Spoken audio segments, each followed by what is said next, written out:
Good morning बच्चों। आज हम पाठ 6 लाल बहादुर शास्त्री पढ़ेंगे। तो आइए पाठ देख लेते हैं। बच्चों, पाठ को पढ़ते समय कुछ कठिन शब्द आपके सामने आएंगे जो कि रेखांकित कर दिए गए हैं, मतलब अंडरलाइन कर दिए गए हैं। तो आप उन्हें देखकर अपनी क्लास वर्क कॉपी में लिख लें। तो आइए पाठ पढ़ना शुरू करते हैं। काफी पुरानी बात है, 4-5 लड़के गंगा के उस पार से मेला देखकर वाराणसी लौट रहे थे। काफी समय पुरानी बात बताई जा रही है कि कोई 4-5 लड़के थे जो गंगा नदी के दूसरे तरफ से उस पार से मेला देखकर वाराणसी लौट रहे थे। एक लड़का कुछ पीछे रह गया। उनमें से जो एक लड़का था वो थोड़ा पीछे रह गया। शेष मतलब बाकी सभी नाव में सवार होकर वाराणसी आ गए। पीछे रह जाने वाला बालक बाद में गंगा तट पर पहुंचा। गंगा तट मतलब गंगा नदी के किनारे पहुंचा। वह साहस करके मतलब हिम्मत करके नदी में कूद गया और उसने तैरकर नदी पार की। उस लड़के ने नदी को तैरकर ही पार किया। लेकिन उसने ऐसा साहसपूर्ण कदम क्यों उठाया? साहसपूर्ण मतलब साहस से भरा हुआ। बात यह थी कि उस बालक के पास नाव का किराया देने के लिए पैसे ही नहीं थे। बाद में यह गरीब बालक ही बड़ा प्रसिद्ध व्यक्ति बना।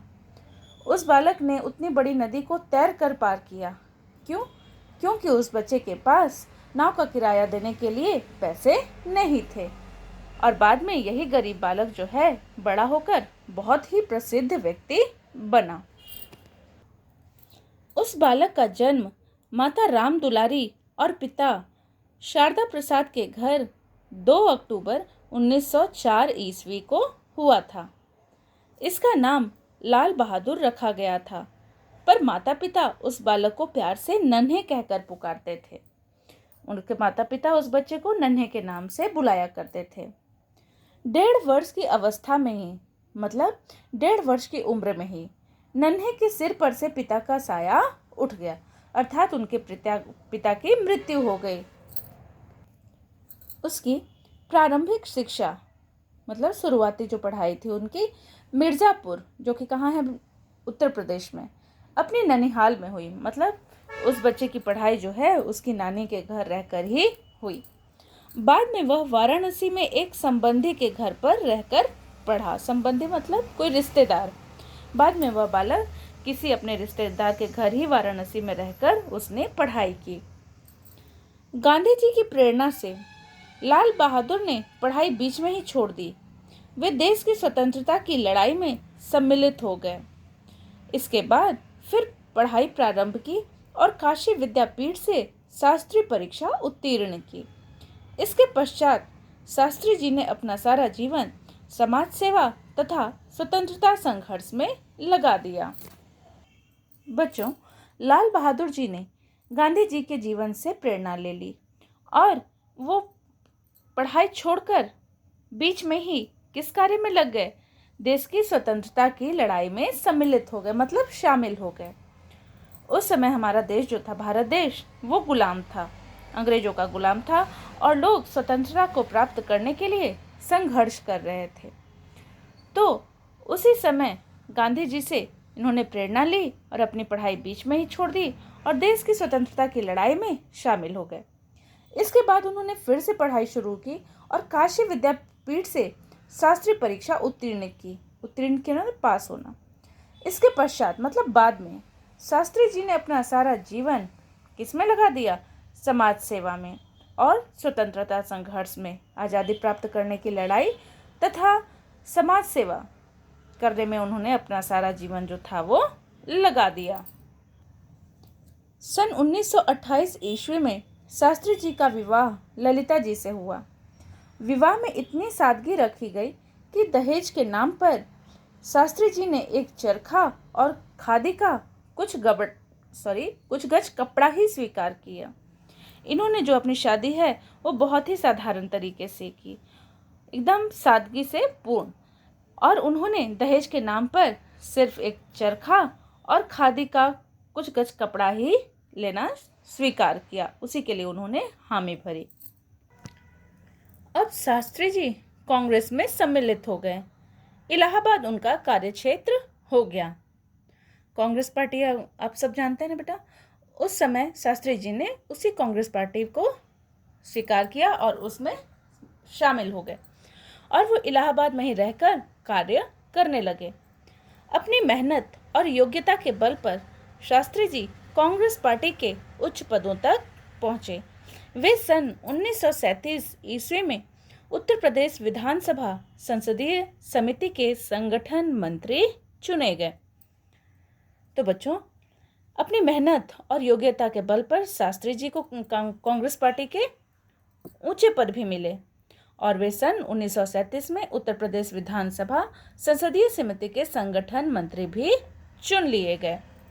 स्वतंत्रता की लड़ाई लड़ते हुए शास्त्री जी 3 बार जेल गए और उन्होंने 9 वर्षों तक जेल यातनाएं भी सही।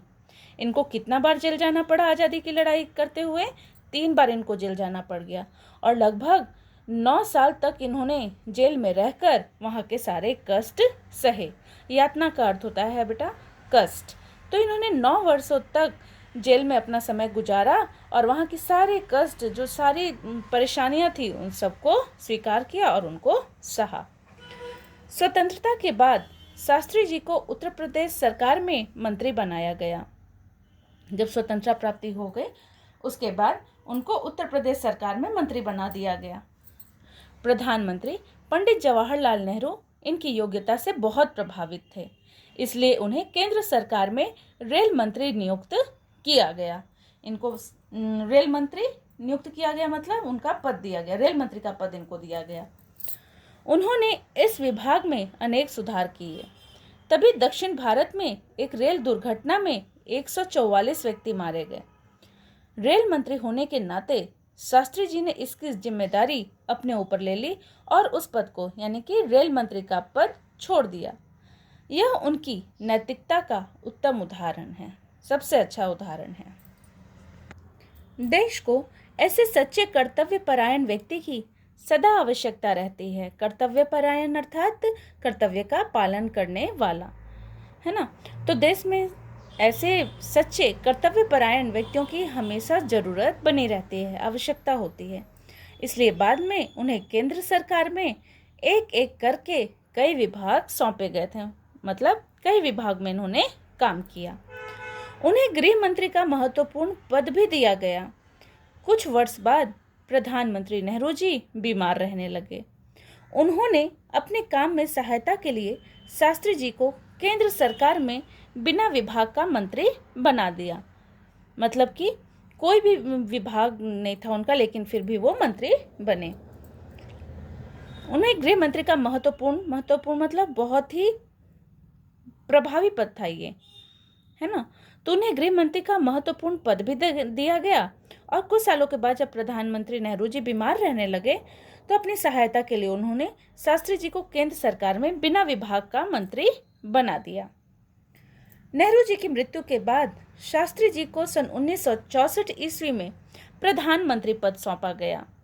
जब नेहरू जी की मृत्यु हो गई उसके बाद सन 1964 ईस्वी में इन्हें प्रधानमंत्री का पद दिया गया।